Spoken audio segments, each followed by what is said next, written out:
खेलो India mallakhamb प्रतियोगिता में बालक वर्ग में रजत पदक में छत्तीसगढ़ कब्जा जमाई। चतुर्थ खेलो इंडिया यूथ गेम्स 2022 में खेले गए व्यक्तिगत चैंपियनशिप प्रतियोगिता में छत्तीस राज्य जिला पठार के छत्तीसगढ़ के महिला मलखंभ खिलाड़ी सरिता पोयाम स्वर्ण पदक प्राप्त कर प्रदेश के नाम रोशन करीस। उन्हें पुरुष खिलाड़ी मोनू नेताम रजत पदक प्राप्त कर छत्तीसगढ़ ला सिरमौर बनाई।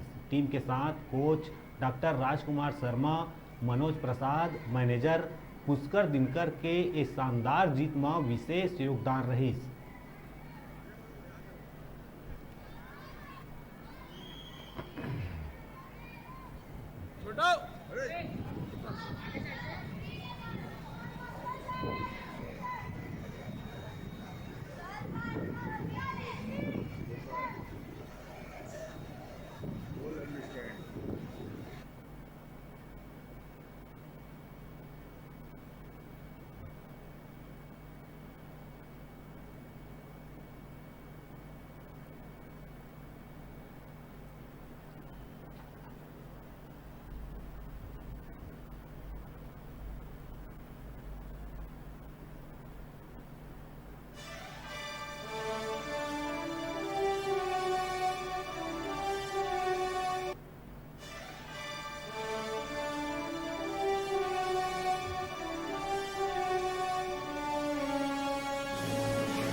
और अभी रुका तन छोटकुन ब्रेक लेबर आप मन देखत रहा आप मन के अपन चैनल न्यूज़ 36 छत्तीसगढ़ के आवाज़।